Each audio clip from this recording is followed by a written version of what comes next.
Half a day and good evening. It is now 5:37. I suppose it is good afternoon still. We are here today to discuss several items with Guam Customs and Quarantine Agency.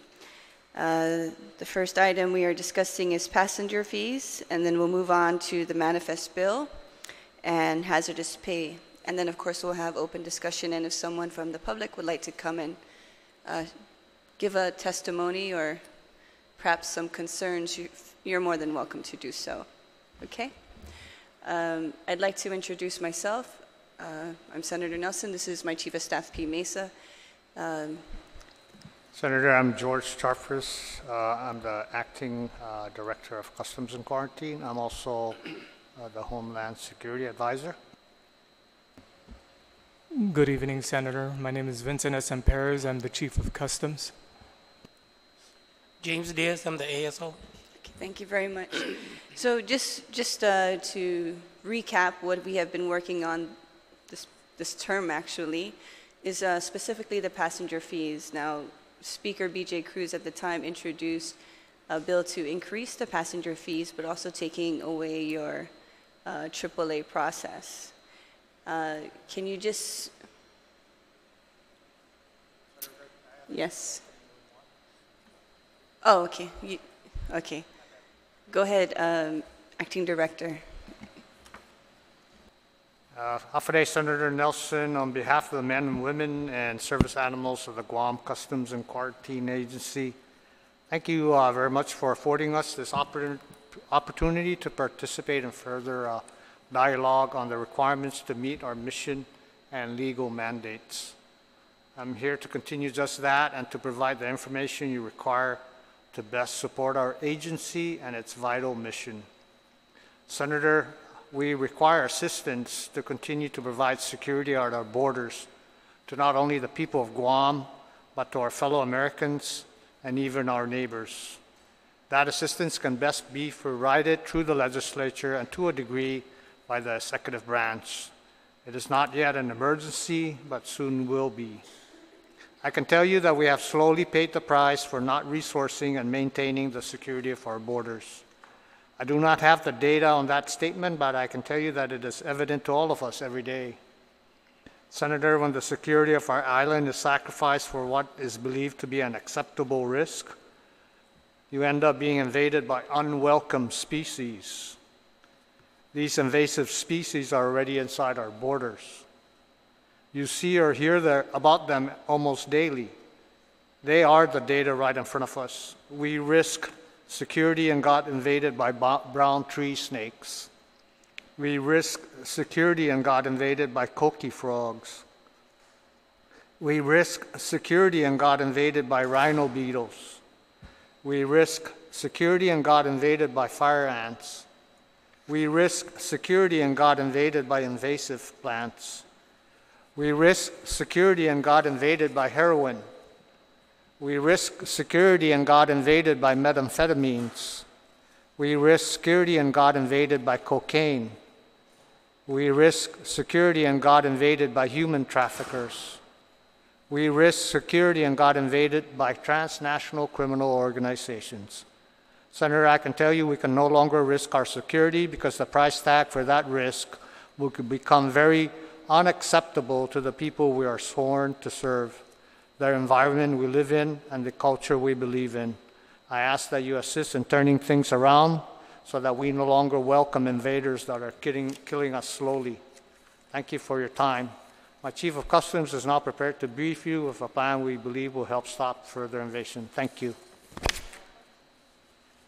Okay, before we move forward with the presentation,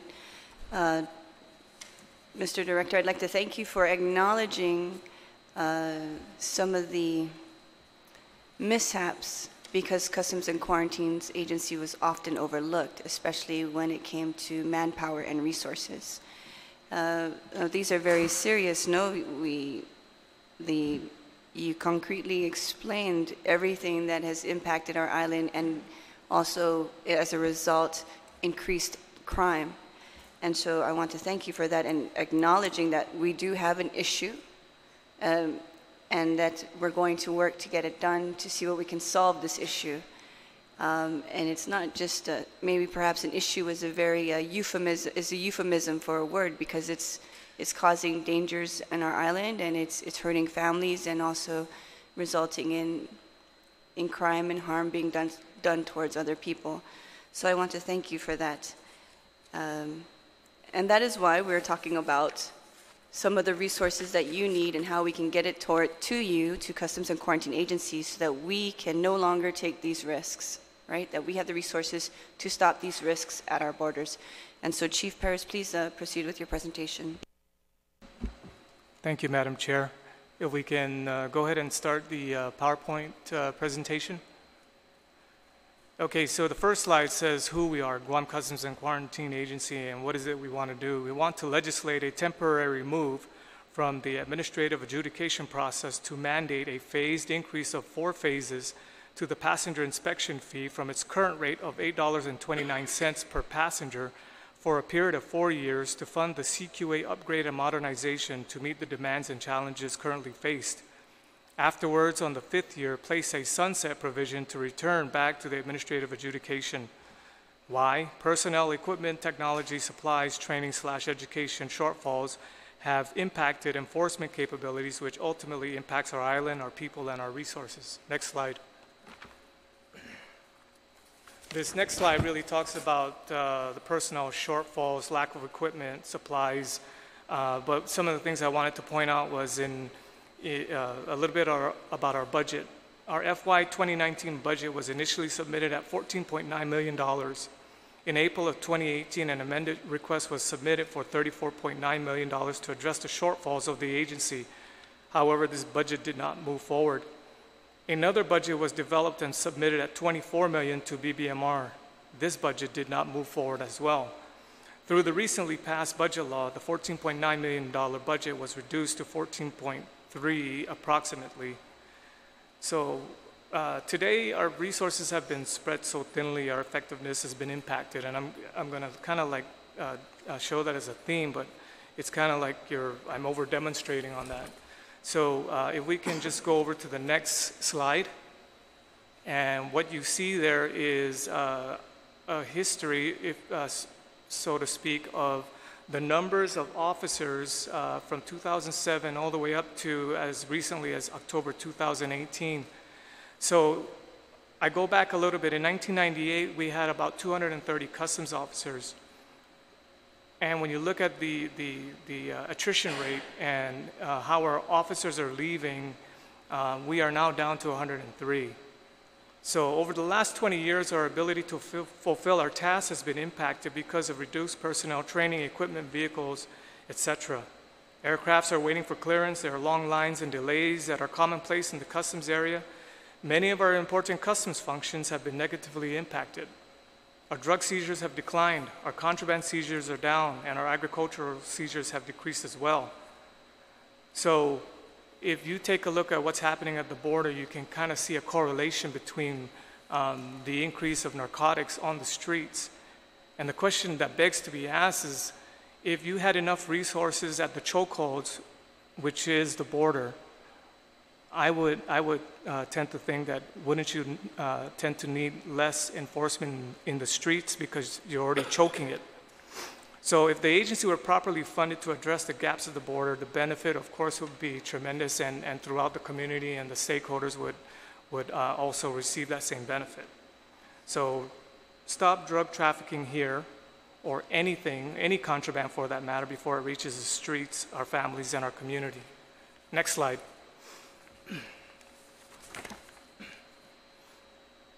We have a drug problem. Open the newspaper, listen to the radio, or watch the evening news. Drugs are invasive, prevalent, and taking over our communities, our families, and our friends. You'll read, hear, or watch news about robberies, assaults, family violence, and murders. They can all be linked in one way or another to drugs finding its way into our island. So what's happened to our island? What's happened to our community, our family? We really need to take back our island, and this is the way to do it. Okay, next slide. Okay, so the last time the passenger fee was amended was in 2013, and that was when our rate was $6.36 to the current rate of $8.29. The highest rate we ever had was in the mid-90s at $10 when the fee first got initiated.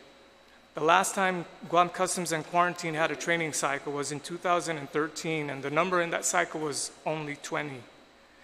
The last time an assistant chief of customs, there was a promotion for that position was in 2017, and the number promoted was 2. The last supervisor promotion was in 2010. The number promoted was 5. The last Customs Officer 3 promotion was in 2017. The number promoted was 1. The last time a CQ1 got promoted to a CQ2 was in 2017. The number promoted was 5.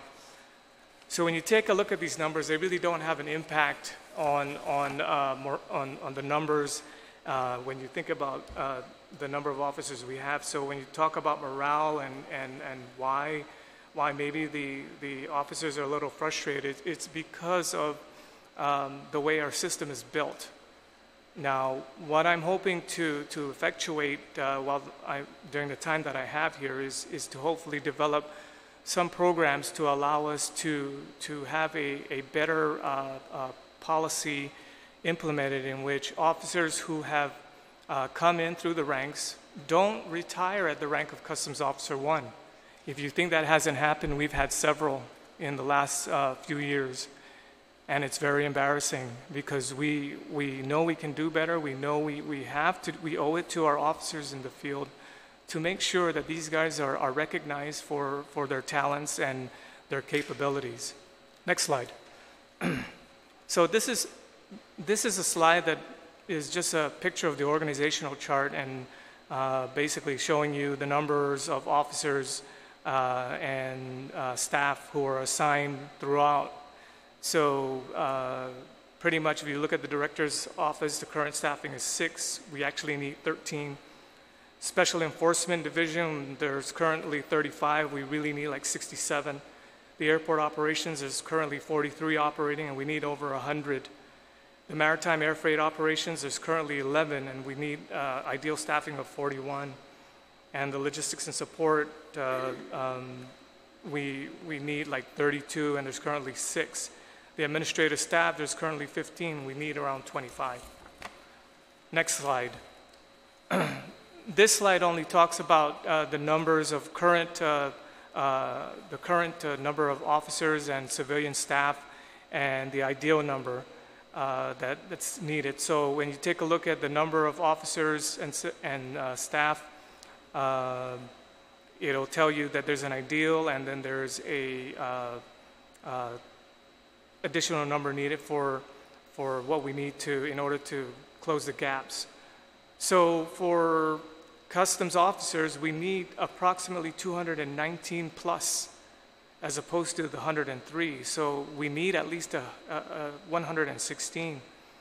For the administrative support staff, we currently have 24 when we really need 50. So we need an additional 26. Next slide. All this is historical data that shows between 2017 and 2011 that the average per annum, it comes to around 1.4 million passengers, which breaks down to 116,666.7 passengers per month. Next slide. What I'm going to show you is the Inspection and Control Division personnel. This is the division that currently oversees the customs enforcement program at the borders. So on this first slide, this is the headquarters personnel. So we currently have one chief, one assistant chief, one operations supervisor, and the ideal really is you need 2 operations supervisors. So it just shows you that there's a shortfall with the headquarters personnel. And I'm not even adding in the other support personnel officers that are needed because I feel like we need to have them out in the field first, and then later on we can move them towards that area. Next slide, please. Currently on midnight shift, there's a total of 20 people. However, because of regular days off and leaves and stuff like that, there's a total of 14 people on duty. Traditionally, the midnight shift is the one where it's the most flight and passenger intensive. So when you take a look and you see that we broke it down into the different boarding assignments. So you have one supervisor / rover, a boarding / tarmac / quick response force, primary inspection counters, secondary inspection counters, exit controls, and a Anderson satellite office officer, and one administrative person who takes care of all the office administrative processes within there. So when you take a look at what we have, wherever you see a shortfall, I put that in red. So basically the boarding, tarmac, QRF, there's a shortfall. The primary inspection counters, they won't be filled. If you come in and you see like 3 or 4 officers at the front, you already know that we're short. Secondary inspection counters, there's typically 2. Ideally, we need 6. And as we speak, we don't even use an exit control. So now the officers who are left at the primary and secondary counters have to ensure that nobody leaves the custom stero area without fully getting vetted before they leave. So our shortfall, we need 26. We currently have 14. So that's a shortfall of 12. Next slide, please. So this is more of the same. I'm not going to bore you with the numbers, but pretty much we currently have 11 or 12 on duty. Ideally, it's 26. So it's around 14, 15 that we have on a shortfall. Next slide, please.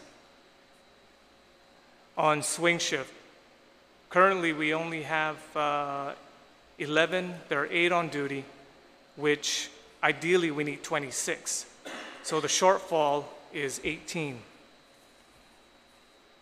Next slide.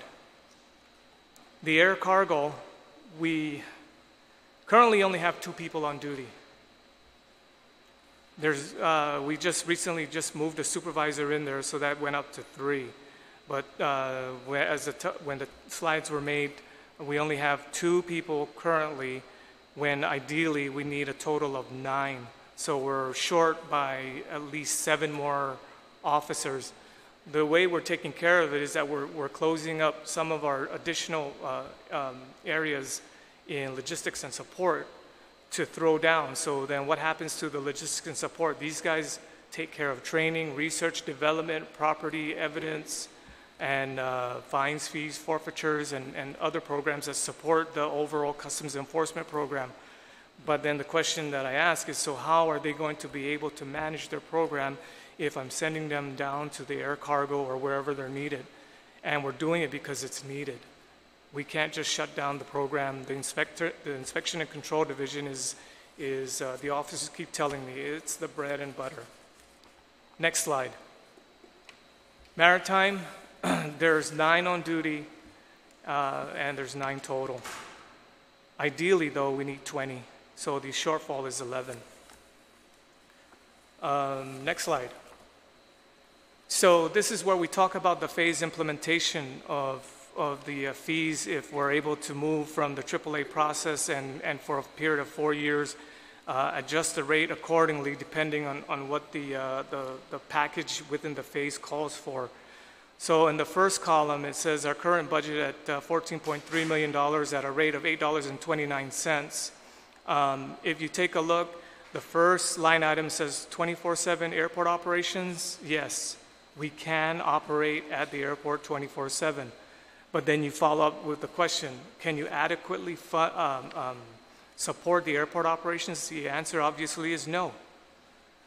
Do you have 24/7 Anderson Air Force Base operations? No. What we're doing is we're sending people when we can to Anderson. And so it's pretty much, we used to have a full contingent of staff up there to operate 24/7. And so now what we've done is, because we don't have enough people at the airport, our priority is the airport. So we move people we closed down the Anderson section and moved everybody into to the airport because of the shortfalls. So going down, can you have 24/7 air cargo monitoring? The answer is no. Do you have a 24/7 quick response force to go to Agate marinas or Hagåtna marinas or the maritime section? The answer is no. Do you have adequate aircraft inspection teams to do any of this? No. Do you have adequate post office inspection teams? We have officers who are assigned to the post office. The challenge is that because of our shortfalls, we send them as needed. Do we have fully manned customs inspection counters? The answer is no. Do we have fully manned K-9 teams? The answer is no. Do we have fully manned X-ray teams? The answer is no. Do we have fully manned Maritime Interdiction Task Force, also known as the Boat Patrol? The answer is no. Do we have fully manned contraband enforcement team? The answer is no. Do we have a full-time operational maritime satellite inspection facility? The answer is no. Pretty much the answer is no for many of these items, but when you go to if we're able to move into a phased approach and change our budget for FY 2019 from $14.3 to $24.1 million, the rate will change from $8.29 to $11.12. And then what you start to see is that the areas that were all red with no would start to change to black, which is more like the green. So as the years progress, we have different packages. So in phase 2, the following year, we have another package, and it will go from 24.1 to 24.54, and that'll move from a rate from $11.12 to $12.91.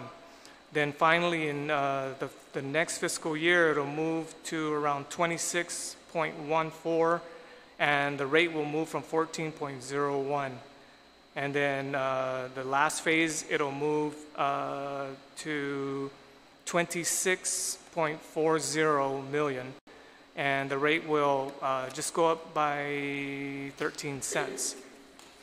Next slide. The next slide is pretty much a continuation of what I spoke about. So pretty much, if you look at it, it'll talk about fully manned plant inspection teams, no. Proper allocation of vehicles, no. Proper allocation of computers at the borders, no. Proper allocation of supplies, no. Implementation of customs risk management computer-based systems, no. CCTV security monitoring, no. Hiring of additional officers currently with a budget, no. Promotions relative to appropriate level of knowledge, experience, and training, no. Acquisition of relevant critical skills training, no. Implementation of proper support positions, no. Initiation of customs modernization, no. Adequate container freight station inspection teams, no. Adequate vessel boarding inspection teams, no. But as I said, if we do a phased-in approach based on the 4 phases, by the time we get to our last phase, we will have everything. So what I wanted to do is, if we can go to the next slide, is when we do the phase, it'll be of course in phases.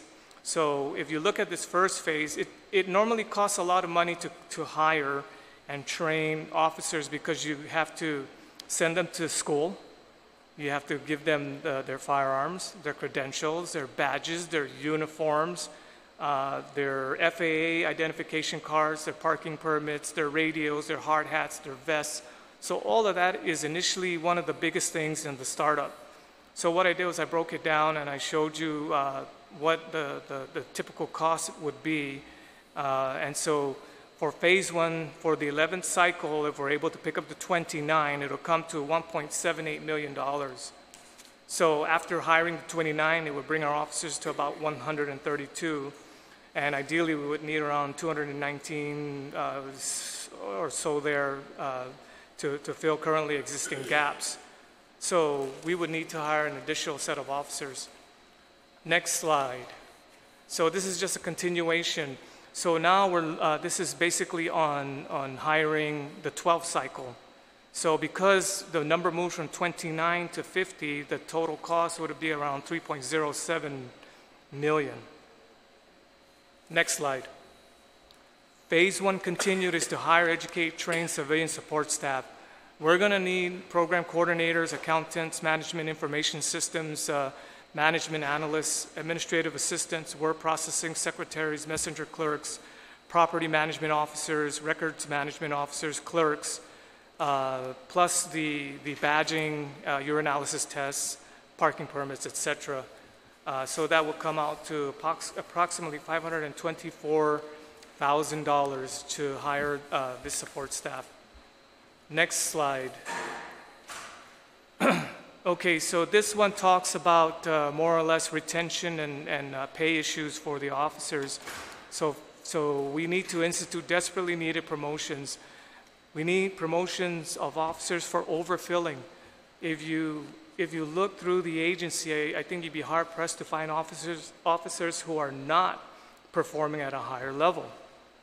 And to me, it's very embarrassing that we're having these officers and our civilian staff perform duties that are in line with higher levels of compensation. However, we're not being able to give them the opportunity to promote into those positions. So we need to hire one supervisor to the rank of Assistant Chief of Customs. We need to hire or promote 20 Customs Officer 3s to the rank of supervisor. We need to hire and promote, 43 Customs Officer 2s to the rank of Officer 3s. And then we need to promote 34 CQ 1s to CQ 2s. And if you're wondering why the numbers are low, these numbers total about 100, meaning that's pretty much the rest of our staff.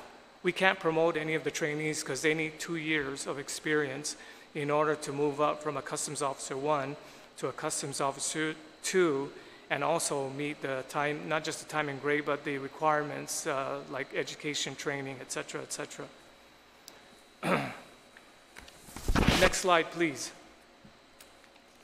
Phase 1 continued. So we have a Customs satellite inspection facility thanks to Public Law 34-112. And so one of the things is that we're given 3 years to develop and build a facility that would assist Customs in its enforcement efforts down at the port. And it's also going to be used as a staging area and almost like it'll be acting like a one-stop for many of our enforcement functions. So we're looking at $25,000 to be able to hire a consultant to be able to help us with the plans. And then the next one is for the planning and design of a Customs risk management information system at $50,000. And keep in mind that these are just estimates because I was told that the amount is easily going to be going up upwards of $50,000 depending on what we put into our systems. Next slide. Currently, our current budget has no overtime. Our last fiscal year, we had about $300,000 for overtime, and we almost completely wiped it out. So while we're waiting for the officer trainees to get trained up, we are looking for the amount of $500,000 to be able to at least mitigate or stem the bleeding. Because right now, we're using 43 hours as allowed of straight time for our officers to perform duties at the airport. But really, in all reality, it's not fair to them that after the 43rd hour, they're unable to work at all. And we also we don't like doing this. We give them comp time. But when we give them comp time, when are they going to take it? Next slide. So the breakdown of phase 1 is, as you can see, there is, you have the 11th cycle at 29, the 12th cycle at 50, civilian support staff, promotions, facility design, overtime. The fiscal year, the phase 1 total is $6.205 million. Current FY budget is $14.378 million. So that will come to a total of $20.75 million. Okay, next slide, I'm sorry. This is for the next phase. Phase 2, the 13th cycle, it's kind of like a repeat of the first phase. So that's going to come to around $3.07 million. Next slide. Phase 2 continued. So in addition to that, we need $500,000 to modernize our vehicle fleet. So what we decided to do is that we're not trying to put everything in one shot, which is why we realized that we got to kind of spread it out. So $500,000 to modernize the fleet, $100,000 to modernize computers at all the ports of entry, $100,000 for implementation of security systems at our ports of entry, and as informal discussions were earlier, we even have like a warehouse that was recently broken into that there is no security systems in place, which hopefully this is able to take care of. We also need to do a manpower study to identify what we can do to improve career education and training for officers and opportunities and perhaps even recommend a new way of looking at things as far as our organizational structure is because currently it seems a little outdated. So we're also asking for $300,000 for an X-ray system upgrade. Many of our X-rays are old. They're, I would tend to guess, at least 15 years old. And then $70,000 for maintenance costs. So in total, that would be around $1.09 million. And next slide. This wasn't added in, but this was like one of the things I was talking about, the $500,000 for overtime, because in year 2, we may not even end up using all of it, but pretty much what we're seeing is that we want to get to a point where you don't have to rely on overtime, we just rely on the officers. So phase 2, the totals are there with the exception of the $500,000. So subtracting that comes to around $4.24 million. Next slide. So now we go into phase 3. In phase 3, what we're asking for is $500,000 for the modernization. This is the part 2 of 2. $100,000 for the modernization of computers at ports of entry. $100,000 for specialized customs enforcement equipment for flak vests, detection equipment, and the like.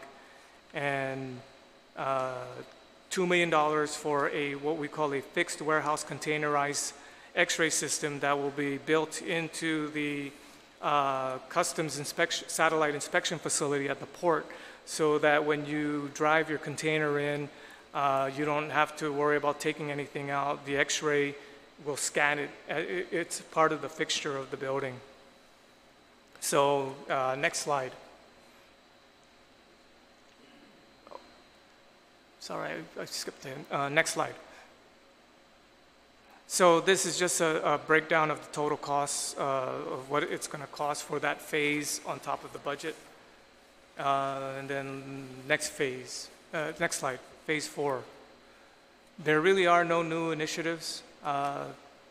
So we're looking at the sustainment of a budget of around $24 million. The only thing that I put in 10% for the $24 million, so it comes to approximately $26.4 million.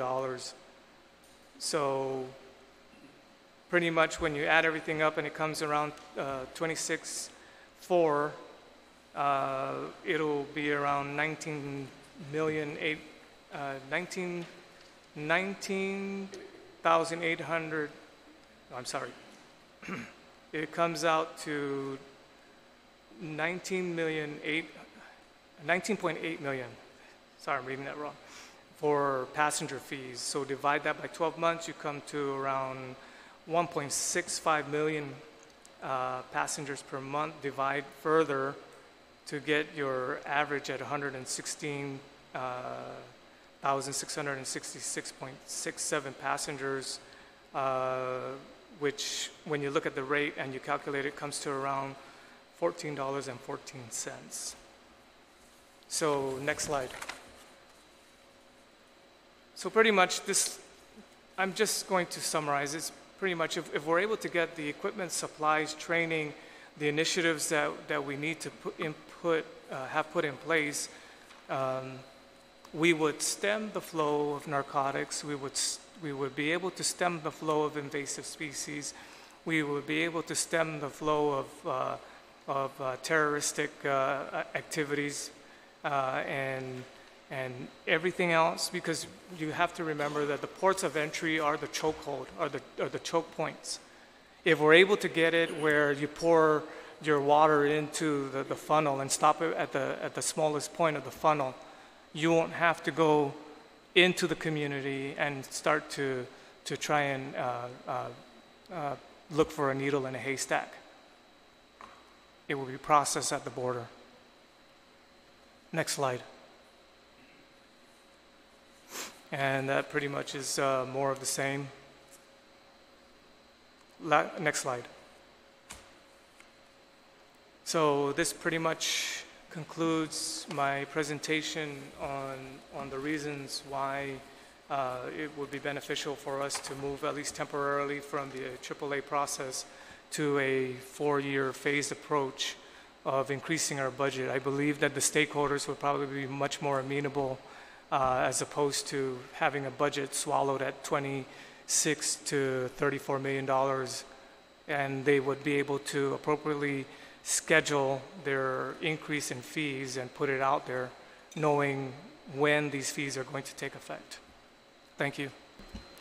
Okay, thank you very much, Chief. Just so the public is aware, right? Can you please go back to slide 2, 4, 6, 8, 10, 11? Sure.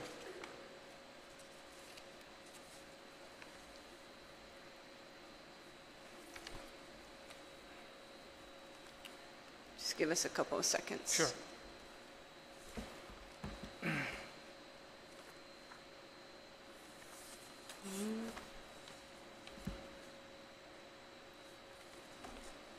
I'm sorry, slide 15.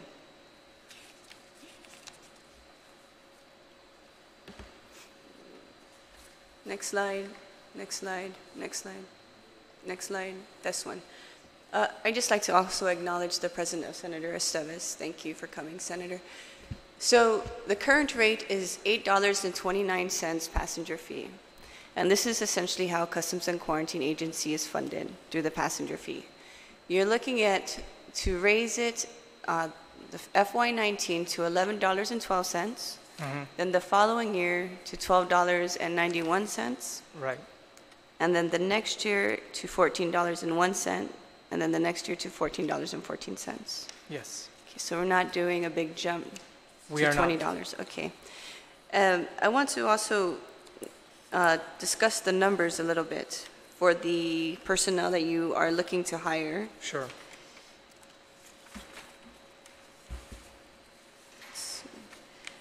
Next slide. Next slide.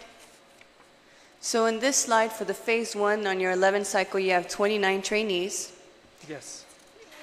And I'm thinking that you are looking to bring them in, if this is possible, to get this funding phased. You're looking to bring them in early into the month of January, February. Yes. Do you have already a listing of personnel that you vetted and can meet the 29 trainee requirement? Did you want to talk about that? We want 2 cycles a year, Senator. Right. So we currently have 29 that's funded already. But do you have the Yes, the we men? have- Okay, the men yes. and women. Okay. Yeah, we have the rosters. We're working with DOA on DOA. that. So And that's then- the first cycle. And then the next cycle And is then the next cycle, which is this one, later on in the year. later on in the year. 50. 50. So I'm asking this question because we've had some challenges with like GPD and GFD where they have the listing and before they know it, they've exhausted all of the applicants on the list because they do not meet the qualifications. So I just want to make sure that Customs and Quarantine is being proactive to ensure that whatever applicants that they receive, that you have the right amount of applicants that equal to the number that you are requesting. So you're going to process 79 recruits and trainees within FY19. I'm Yes. sorry, 79. Yeah, it's 50 plus 29. And then It's like the U.S. military. 2, 4, 5. The various services are competing for the same pool of applicants. I believe so. Okay. And then in slide 7, 2, 4, 6, 7, slide 7, please.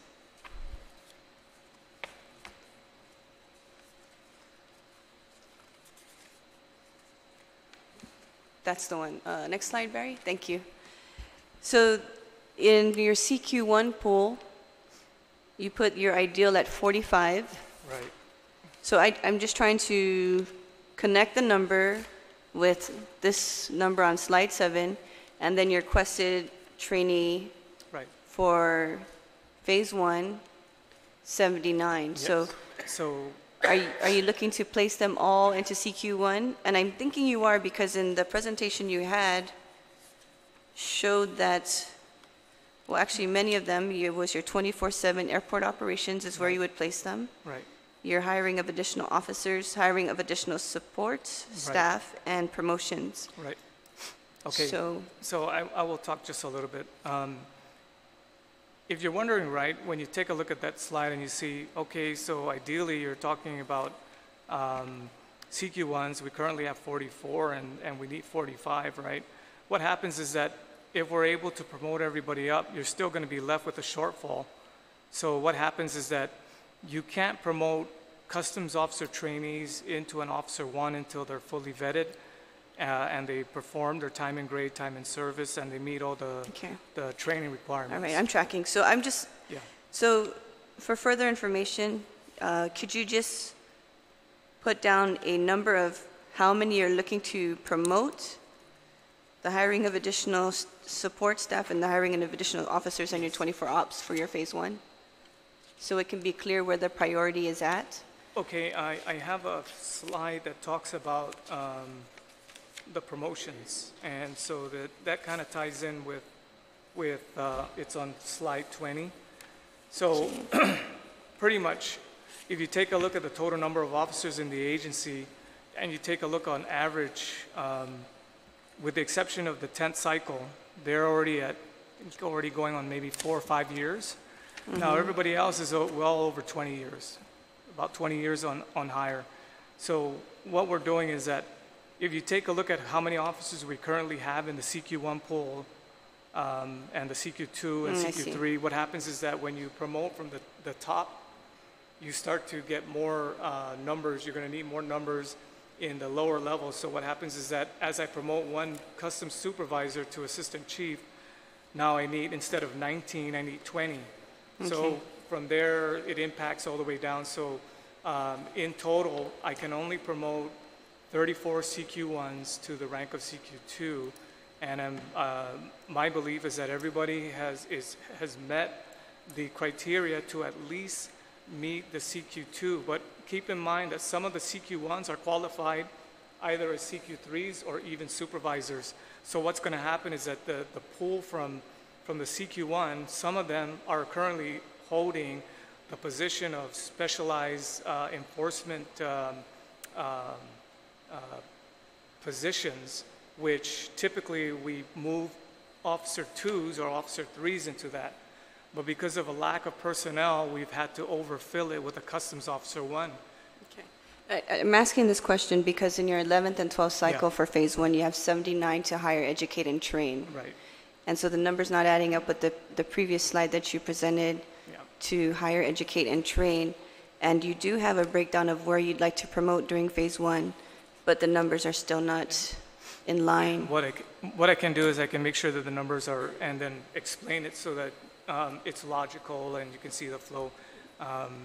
Okay. So thank you, Chief. when I finalize it, It'll be more accurate. Okay. Right. And I wanted to address this word that you use, ideally, right? This ideally we need 2 operations supervisors. Ideally we need 4 boarding tarmac QRF. Primary inspection counter, you need 11, and you're always saying ideally.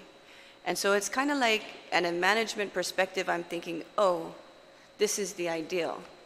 But you've been operating at this force structure for so long.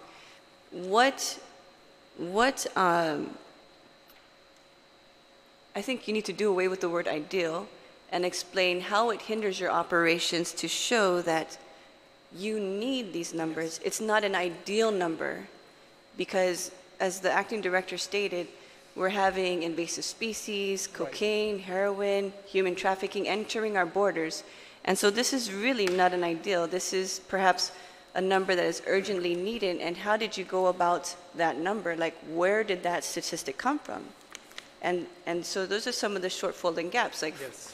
so I guess for a more specific question would be, how many times do you go to Port Authority with your K-9 unit and do an inspection there annually? How many times have you done it for FY18? I don't have that number, Yeah. but I can tell you right now we're down to 2 canine handlers. So So you only have 2 K-9? yes, we You- currently have dogs? one. No, we have 3 teams, or Okay. one is actually going to get trained up. Okay. Now, in the 90s, I think we had well over 12 teams. Okay, and how many teams do you have now? 3 teams? 2. 2 teams. One person has just moved into the unit, and it takes around 3 months Mm-hmm. to train that person to be able to. So is it possible with your 2 teams that you're able to go in and inspect everything at the Port Authority? No, it's not. So that's, and I asked this question before in one of the hearings, is how many times do you take your K-9 units to go inspect? And that's probably some of the reasons why we have drugs entering our borders and a lot of other things, invasive Right. species, et cetera. So we need to focus on that as well. Like, how do we come up with these numbers? Because essentially there is a gap, we can't deny it, Right. right? The Guam Police Department has been doing a great job with their Mandana Drug Task Force and being Right. reactive. But Customs and Quarantine is the agency that's supposed to be proactive and stop it from Yes. entering our borders. And because you only have 2 teams, you're not able to do so. So what is the rotation like for your K-9 units? If you can't go there every day, Right. that means you're missing a lot. So how often do you go there? Do you go there once a week? Well, I believe that, when you look at risk management, and then you take a look at where the source of many of our successes are, it kind of gives you the answer of why we're not really trying to push. Now, it's not to say that there are no gaps, because there definitely are gaps, and we understand that there is a need, but it becomes very difficult when the guys in the Special Enforcement Division and the K-9 enforcement and the contraband enforcement team are also spread thinly. And so when you prioritize in 8 to 10 hour day what you're supposed to be doing, and then you split your shift, some of these guys come in for 3 hours, 4 hours early in the morning, and then they come in the afternoon. And so to me, it's like, rather than do that, we need to build up the numbers, and then you can have an appropriate number of personnel along with their team and their K-9, and you split up, and you say, okay, for the month of so and so, such and such, these 4 teams will go down to the port, conduct detector dog inspections. These teams will go over and work the midnight shift and work the high-risk flights. These teams will go over to the prison and assist in whatever they need. So you don't have enough resources to do it daily. And so No, I mean, I'm a former detector dog handler, and I know that when I take my dog out, I can't take my dog out and use him 8 hours in a day. that's right. Once I use him for like 10, 15 minutes, 15 minutes is pushing it. He's shot. You have to So make there's a rest period required There's for the got to dogs. be. In other words, you don't want to burn him out, because once you run the dog and he's burned up all the energy, nothing in the world is going to make him want to do anything unless, he's well rested. So even with the 2 dogs, and we say, okay, we can bring them down. To me, if I bring my dog down and I've already done a full day of inspections at maybe the post office, and I go down to the Port Authority, it'll be more or less like I'm just dragging my dog around for the show of it, rather than to be proactive and sniff. The dog is probably going to look at me like, why are we here? I didn't get any reward for anything I've done up to this point. So, yes, I understand we have gaps, and hopefully we get to the point where we have enough personnel and equipment, supplies, and detector dogs and whatever, what have you, so that we can properly and adequately address the gaps. And so what are some of the challenges that you've had in the AAA process that you're unable to acquire this passenger fee increase? Well, typically when we do our AAA process, we've been relying on the officers to be able to facilitate and move the project. But as I said earlier, and normally that's through the Logistics and Support Division. As we speak, they are currently assigned to assist in the air cargo operations because the airport is short. So we took personnel from the air cargo and threw them to the airport.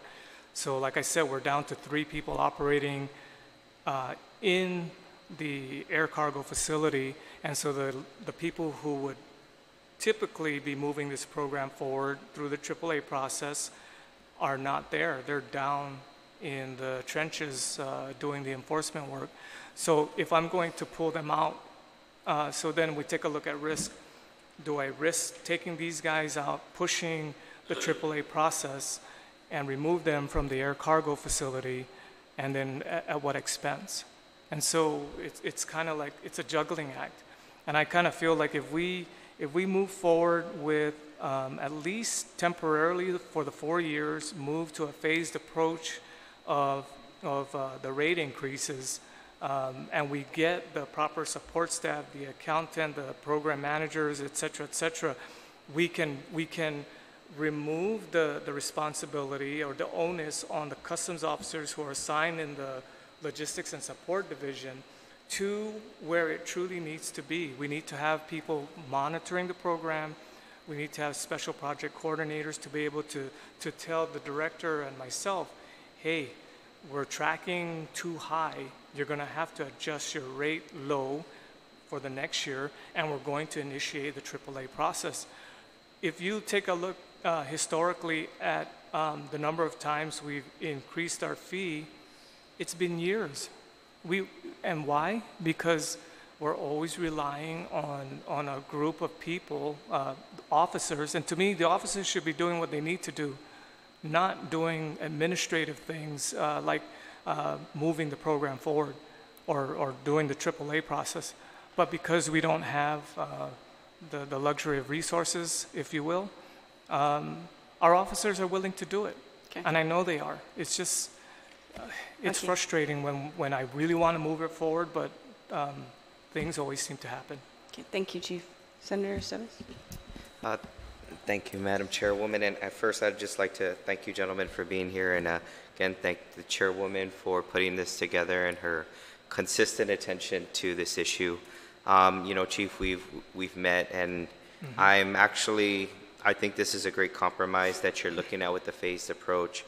A couple questions with the slide presentation. Sure. Now, for the midnight shift, on my sheet, it says page 7, 6, and 7, as you describe the shifts. With regard to air cargo and maritime, would you just be able to describe what the intent is for that administrative position that you're looking to fill? And you have it in the ideal column. What page does it say at the bottom? Page 7. Oh, getting more of this. I'm looking at the wrong. I think it's slide 11. Would be slide 11? Slide 11 or slide 10.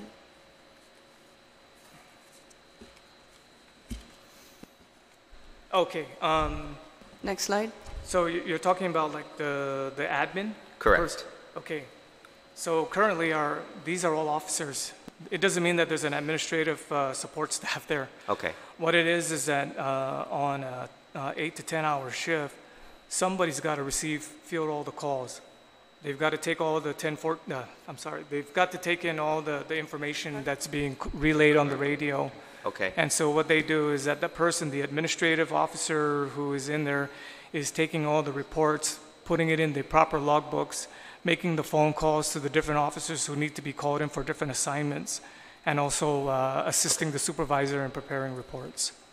Okay, thank you. Now I've seen a couple of different proposals from Customs with regards to making you whole, and I know there's been discussion on, you mentioned just a bit earlier on the need for additional administrative staff so that your officers are not focused on Right. overly on trying to do the budget, trying to justify your numbers, and putting a financial figure on your operations. Is that included here? Yes, it's actually part of phase one. Okay. And it talks about hiring 9 additional clerks, 1 additional WPS2. I see that there. Yeah. Okay. So all of these would help, because what we're trying to do is that when we get the clerks in, what we're going to do is put them out in the field in the different shifts. Not all 9 are going to be there. It's just that we're going to put them there so that it provides some sort of relief, so that the officers that are in the office are not there. They're out where they need to be at the border doing the border enforcement.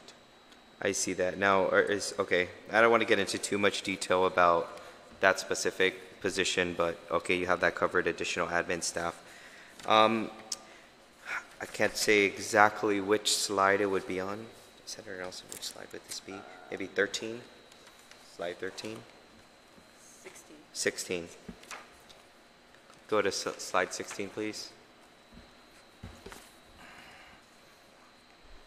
So looking at slide 16, based on the different phases, I see here that you have some maritime operations, ag and marina patrols, maritime monitoring, fully manned maritime interdiction, a couple of different things with regard to maritime. Right. Now, I know looking at the phases, this is specific towards the passenger fee, correct? Yes. Now, you know, this has always been a concern of mine on funding too many of the maritime operations, Right. with the passenger fee alone.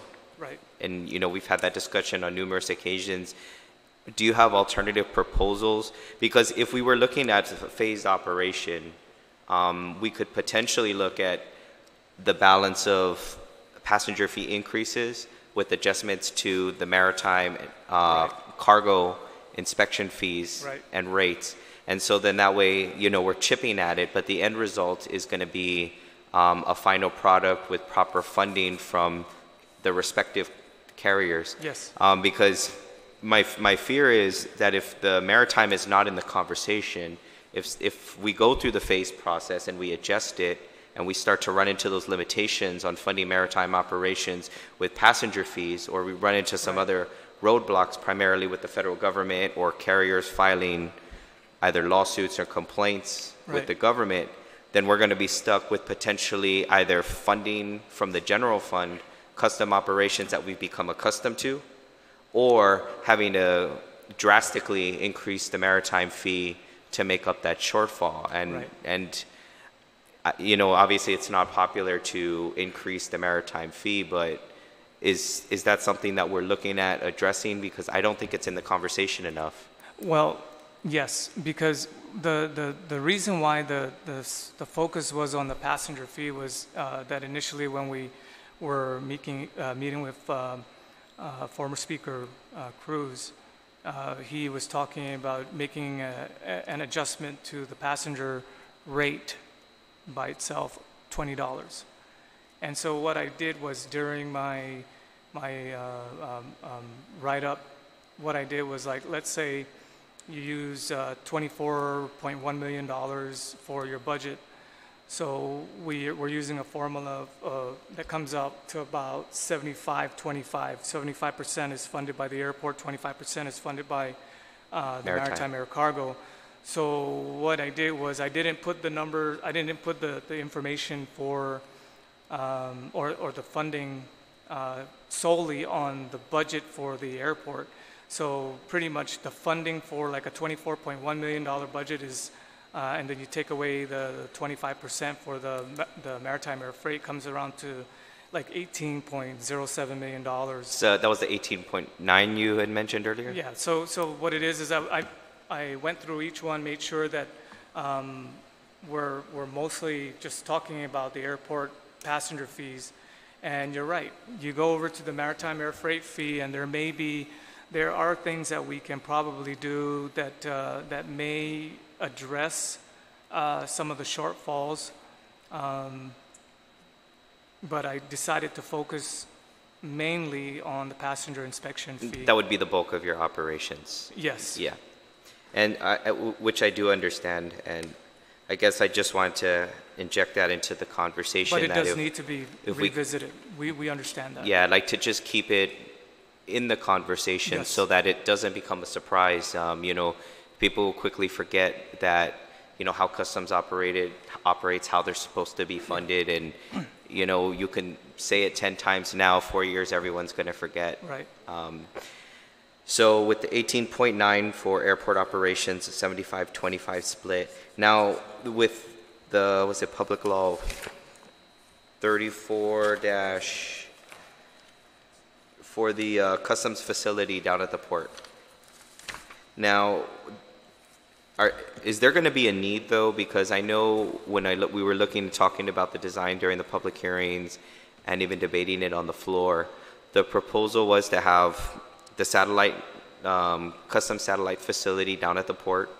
I know there's intent to build a customs facility down there, and we do know that there are going to definitely be maritime operations down there, containerized operations coming Yes. off the ship. Is there going to be a need, and have we had any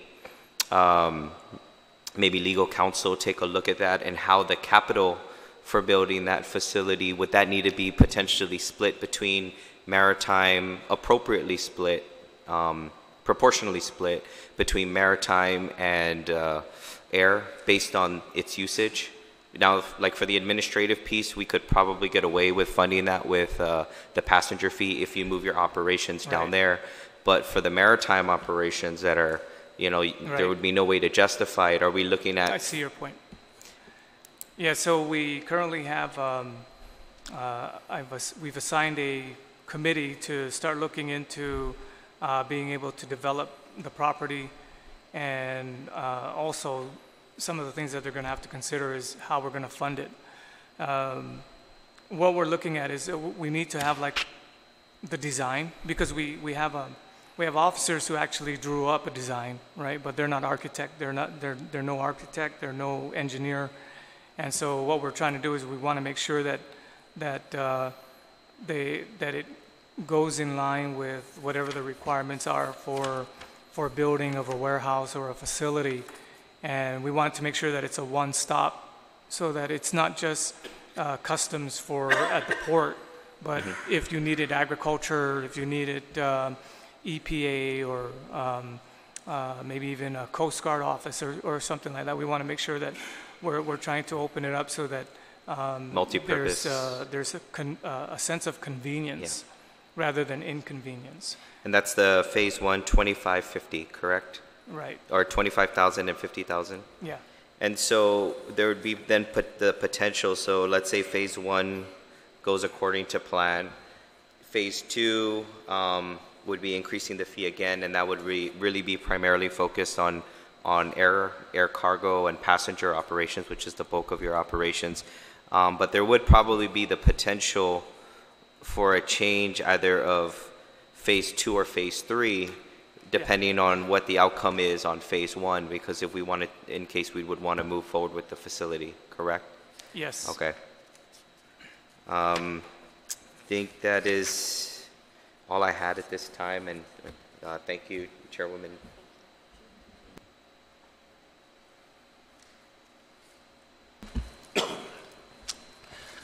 Okay, I just want to ask, probably my math isn't too good here, but let's see how well it does.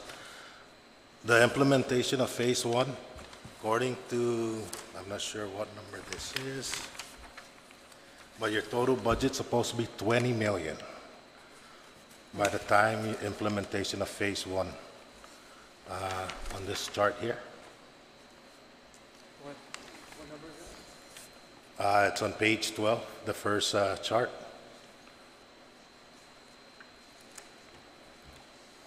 Okay. Okay, but yet you're capturing for the budget with the increase is going to be at 24 million. That's 4 million over. Now, I factored in that probably you want to make sure the funds are available for phase 2 in the next fiscal year. But when you add that in, your additional expenditure for phase 2 is 4 million. So I said, okay, but if you factor in that you captured 4 million and then you're going to capture another 4 million, that's $8 million. What are you going to do with that 4 million extra? Are you talking about the difference between phase 1 and phase 2? Okay, phase 1 implementation is going to accumulate to $20 million. You need a budget of 20 million. You're at 14 right now, and it's going to go up with the implementation of everything you had here. It's supposed to be at $20 million. Yes. But the increase on the passenger fee is going to bring you up to a 24 million. Okay, so maybe I need to talk about how we got to that. Pretty much, let me do my math. Okay, so using 20 million,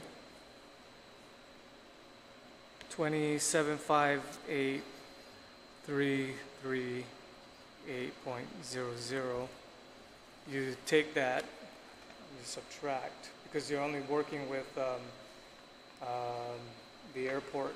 You don't want to like add in the others, so I'm hoping my math comes out okay. 758,338 minus 25%, so 5189,584.5 equals. So pretty much what it is that when you take this $20 million and you split it between the two funds, the bigger number of the fund comes out to 15,568,753. So then you divide that by 12 months. So you're going to come out with a figure, which comes out to $1,297,396.12 million. And so then you divide that number by the monthly average to come out with the rate. So divide by 116,666.67, and that comes out to $11.12. That's correct. Okay, and that's based on the 20 million. That's based on the 20,758,338. Because what you're not seeing is that there's another portion of the budget that is not being paid for by the passenger fee. As Senator Esteves pointed out, there are two fees: Okay. maritime air freight. Yes. So we can't take the whole budget and say it's going to pay for everything from the airport. So yeah, my number was correct. No, I'm not doubting the numbers for the $11.12. I'm saying it's misleading with you saying 20 million. That's going to be... I can correct that. I can yeah. correct that for the next time. It's just that... So this is only factoring for usage at the airport. Yes. That's what you're trying to say. So what I'm going to do is I'll put in another column or another Yeah. row and just say amount that budget that is that the passenger inspection fee will pay for is this much. Okay. Because I've been working on this for a couple weeks. Okay, yeah. I'm just saying that's what's... Yeah. It's So I'll it's make sure that misleading. I include Okay. that so that there's no All right. confusion. I think that's good, Chief, and that's why, again, to the point, my suggestion would just be, we have to keep looking at two separate operations. Yes. Because if Chief, and he's sharp here, he'll catch it. It can be very confusing if we don't look at it, and that was why we did that bill to split the funds into Yes. two, which unfortunately hasn't gone anywhere yet, but we're still working on it. So I just want to throw that in. Okay, thank you, Chief. So just some of the due outs that are expected for the passenger fee. Perhaps a more concrete explanation for your force structure. Fix the accounting piece where you're dividing the funds and where it's going to go to. And then the explanation of your operations, how many times does Customs and Quarantine go with their K-9 units to inspect the port and the airport and really concretely show gaps to justify the needed amount of manpower for customs and quarantine. Okay? So with that being said, we'll just quickly discuss a proposed manifest bill. Okay. And so you have a draft of the bill. We have not submitted it. This is, sorry. And so basically the draft addresses several things. It will be an act to repeal and reenact subsection 73.110, 73.111, 73.112 of Chapter 73, Title 5, Guam Code annotated, relative to manifest entry and clearance requirements and penalties, and to add a new subsection 73.110.1, 73.110.2, 73.110.3 of Chapter 73, Title 5, GCA, relative production, public disclosure, and regulations of manifest. And so it addresses the information that will be required on airline passenger manifest and/or cargo manifest. It will also set guidelines on how, where, and when the manifest is submitted to CQA. It identifies information allotted to be released for public disclosure. It also discusses additional regulations and entry and clearance requirements, and then civil and criminal penalties if these requirements are not met. And so I just wanted, perhaps you could explain the current practice now for receiving manifests and what we need to do to be proactive that impacts the customs operations so that we can have a more streamlined effort, and so you know the law will be concrete and there will be regulations in place and penalties and fines for those who do not meet the requirements. Okay.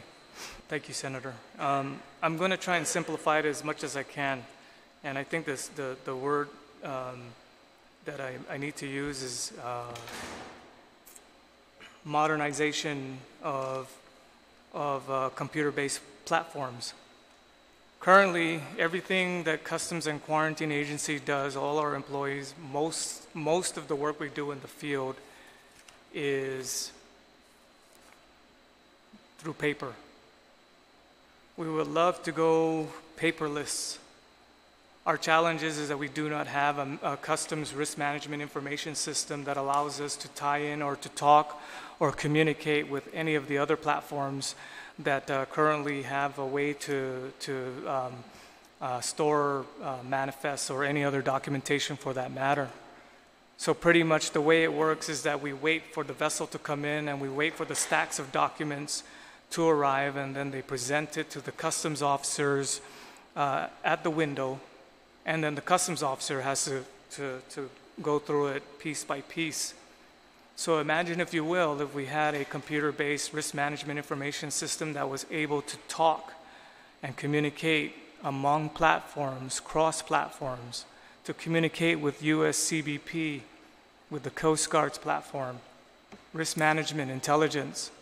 We don't have that.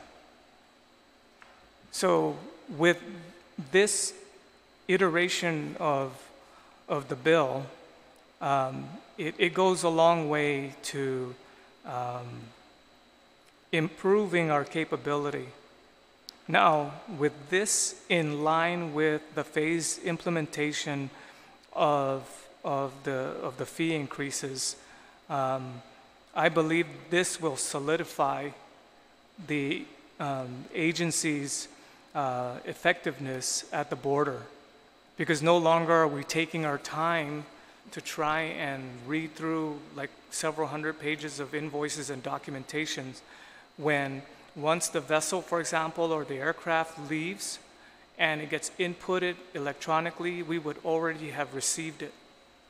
We don't receive any of the documentation until normally if the plane comes in, the purser or the person in charge of the flight will present the documents to the customs officer.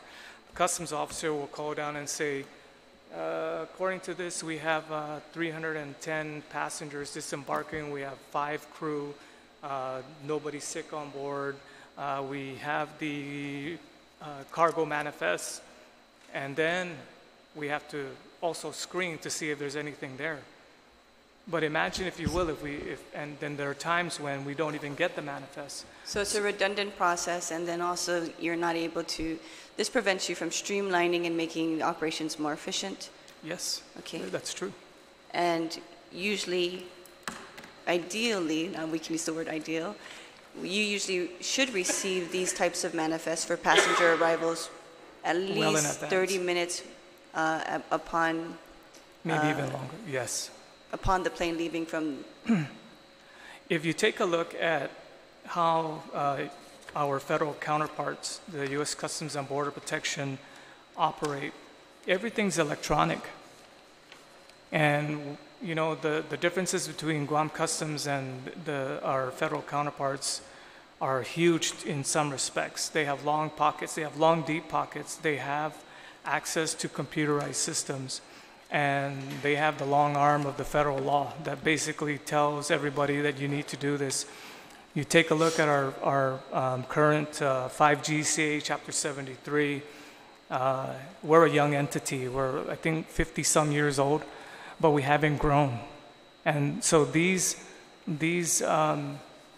examples of legislation are from our experiences that we see something better and we want to move towards it. So, of course, you want to try and reform the whole system, but how do you eat an elephant? One bite at a time. And right now, with the lack of resources, we have to do things piecemeal. And so if this is one way that we can do it, I support it.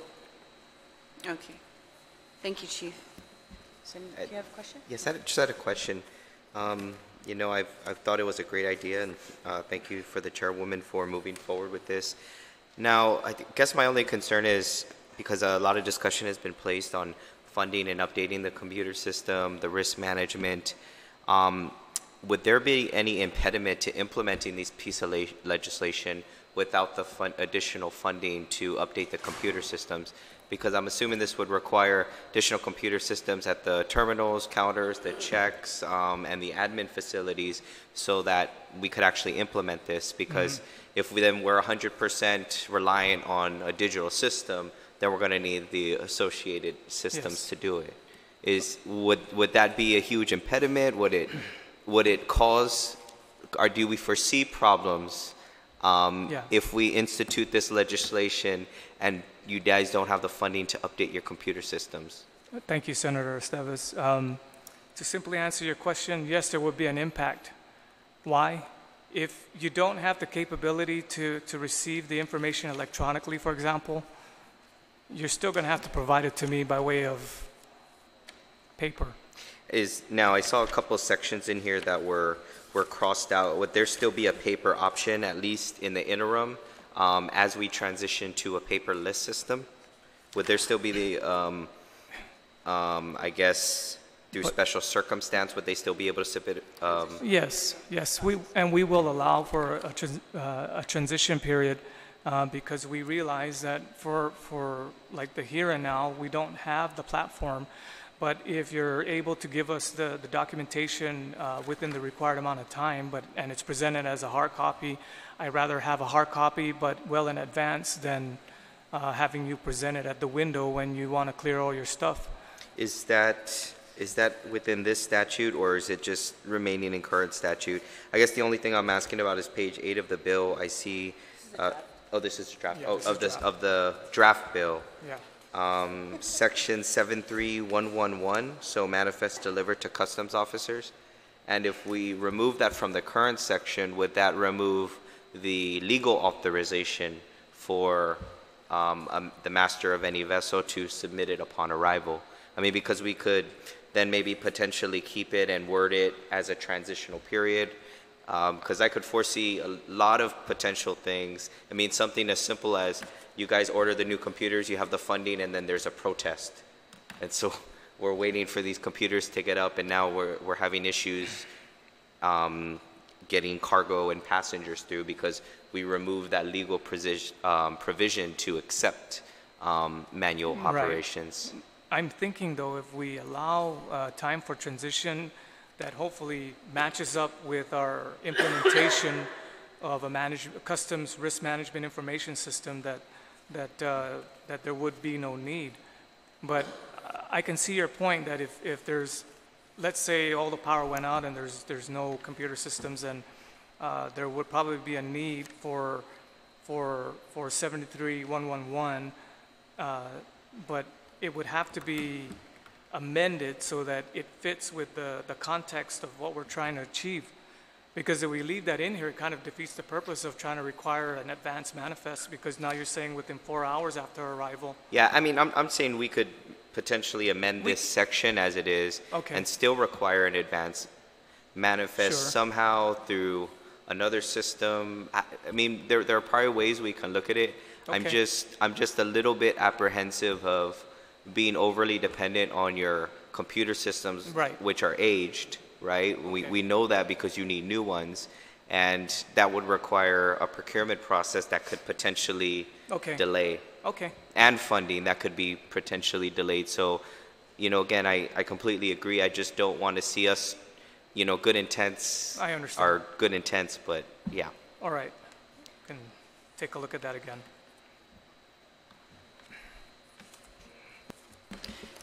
So just to be clear, the reason why we had the passenger fee presentation before the bill manifest is so we can really understand the cost of the of the manifest bill, the cost it would have on CQA or the requirement.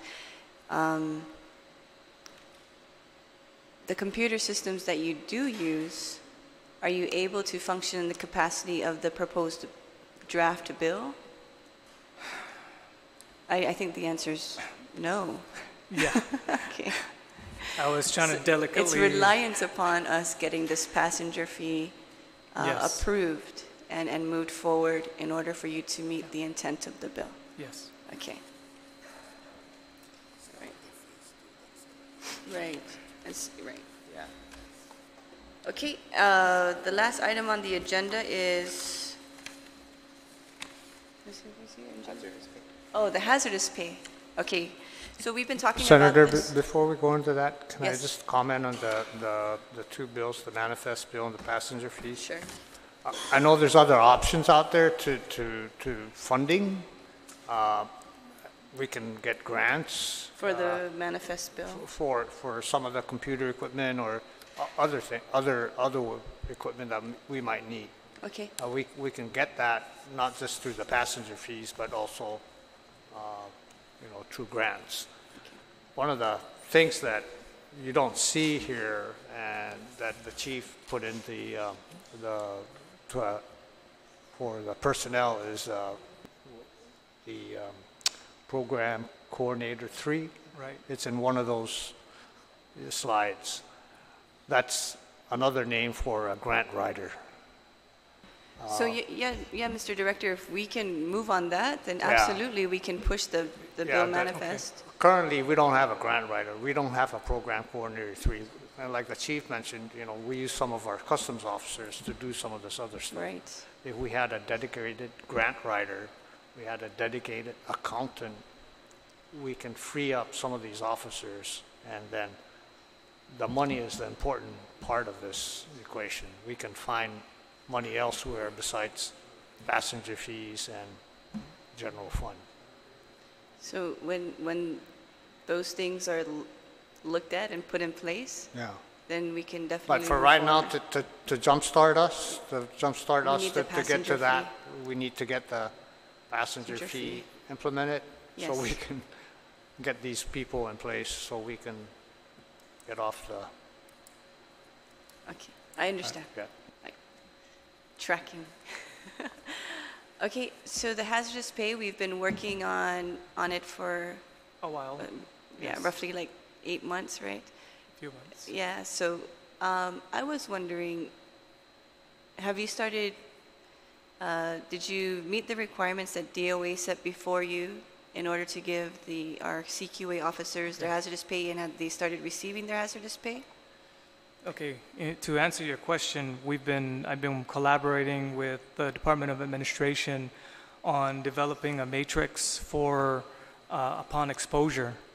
And so we've been going back and forth, and some of the things that us as customs officers believe are not what, Department of Administration kind of sees as part of inherent dangers to the position.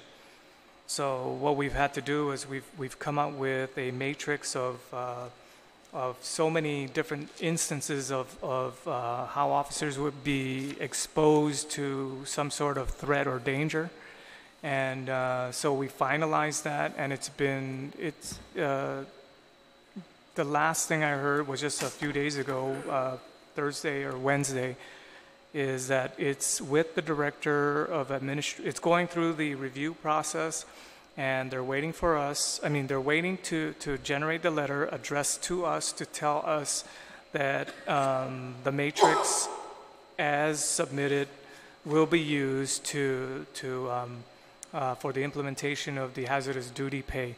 Now, one of the things I need to reiterate is that our officers, since for already a couple years, we've been inputting the fact that since the law came around, that they've been including in their timesheets that there is exposure to the hazards.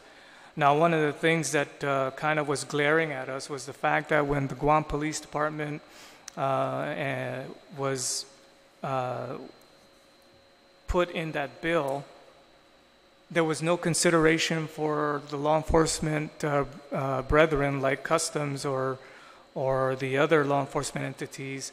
It was a blanket for the police department. Mm-hmm. It almost seems as soon as you put your uniform on, you're covered. But they're like us. They have officers, they have supervisors, they have managers, and they do the same things we do as part of our responsibilities. However, it's like we have to justify our every step for exposure. And I think that one of the simplest fixes is to just amend the law so that it's a blanket. Because if you're going to do one, you got to do it for the rest. Otherwise, there's inequity involved in how the application of the law is applied, I guess, narrowly for one group of law enforcement officers, and then the other ones have to justify their existence as far as the exposure is concerned. But just to fact check, yes, I understand that GPD did get that provision where they didn't have to come up with the matrix and so forth and so on to receive their hazardous pay. But that's not the case today for Customs and Quarantine. And so what we're really looking at is completing the requirement so that CQA can get the pay. And when will that matrix be approved? You said there's going to be a letter. Okay, so I spoke. That is going to be given to you. I spoke with the personnel specialist from the Department of Administration, and he is the one that I've been working closely with on developing the matrix. And pretty much the matrix has been developed. So what the requirement is that your exposure has to meet one of the enumerated exposure classifications. You had to code everything. And then you include it in your timesheet. And then there's a certification. So there's 3 documents. One is the matrix, one is your timesheet, and then the other one is the justifications that shows from this time to this time and what the exposure was. So that's the only thing now we're waiting on is the official letter from the Department of Administration to let us know. Did they give you a time when they were going to give you the letter? He said it's any time now. So what that means is hopefully it's within this week or next week. Okay. And this is for all the CQA officers? What I did was we had to go through the position description questionnaires, which is a document that the Department of Administration uses to develop job specifications, and I had to make sure that I built it from the ground up, meaning the customs officer 1 and the trainee. We already know that there's a level of exposure, and then you build on that. So I did the 1, the 2, the 3, the supervisor, the assistant chief, and the chief. Because everybody is a law enforcement, we're all first responders. We all do quick response in emergencies. We're out there. So I thought it was only prudent that we include everybody and not just start piecemeal in that respect, so that everybody is able to at least to some extent input their exposure. Okay. All right. Thank you, Chief. We have open discussion. If anyone has anything to say, I think some folks wanted to give testimony. It looks like they left. Is there anyone here that would like to give some testimony? This is the master's class from UOG doing a special study on CQA. So thank you for coming. I actually, before I became acting director, I was up at Homeland and I collaborated with the university. Their project is looking at gaps in authorities between CBP, U.S. Customs Border Patrol. authorities, Yeah. and the authorities given to CQA. So when is that data going to be available? Thank you, Senator. You are cordially invited. Leo, come on up. This is Leo. He's the, Hi, I guess, Leo. the de facto leader of the. Go ahead. Off a day? Half a day. So we'll be having an event in November 16. We'll send out the official invites. It's going to be a stakeholders event regarding some of the proposals that we'll have with customs and quarantine. And so what was presented today in terms of the fees, I think is necessary because one of the things that we're looking at in terms of modernizing customs is not just the automation aspect, but also the enforcement aspect of customs. So if you look at things like asset forfeiture operations, that happens at GPD, that happens at customs in the CNMI, that happens with CBP and ICE in the, with the federal agency, but that's something that CQA isn't able to do. And it's because they're still focusing on trying to have their line core operations at the traditional ports of entry and just having that staff. Because when you can't have the plane greeted in a timely manner, if there's not enough people for primary inspection or secondary inspection, then you can't really focus on these other operations. And that comes with manifest, that comes with a bonded warehouse, that comes with having an MIS system. And so, of course, we're fully in support of this. And maybe even going beyond, because I think the passenger inspection fee isn't charged to non-revenue passengers. It's not even charged to award passengers. So a lot of the travel that I use on award miles, I don't have to pay the fee when I'm still using those services. So I think it's very important to have that looked at as well. And we look at CBP as the largest federal uniform law enforcement agency at 27,000 personnel. And then we look at FBI, which is only at 15,000. And we make that parallel between CQA and CBP and GPD and the FBI. You can see a huge disparity both in the numbers, both in the staffing, both in the funding, and even in the operations. And hopefully, we'll get to the level where CQA is able to be adequately staffed with core functions, so that way specialized units like the drug detector dog unit is properly staffed, so that way we could have 24/7 operations or more than just two units on staff. Anyway, Senator, the formal invitation will come out. Okay. You're going to be one of the invitees, and Senator Esteves, we're going to invite you. Thank Some you. of the other. Quick question. The hazardous pay, though, that's just for the uniformed officers, correct? Yes. Okay. I know we're in discussion. Senator has a big day tomorrow. 26634. I'm coming to the end of my term. That was the bill. We had talked about that, about the splitting the fees to alleviate confusion. Chief, I don't know what to tell you. I mean, it's been, 5 months?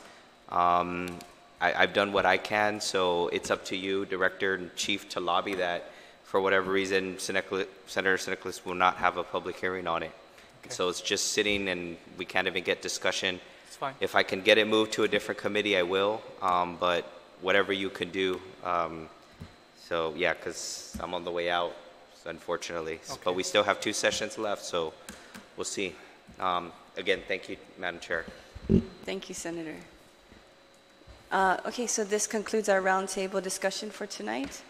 The time is now 7:11, and thank you all for coming. I'd like to thank UOG master's classes for their input, and I'm looking forward to the presentation. Perhaps we can move this forward to the IATA and the airport and show them some of the justifications that you support for the increase in the passenger fee. Thank you very much, everyone. Good night and God bless. Thank you. Thank you, Senator.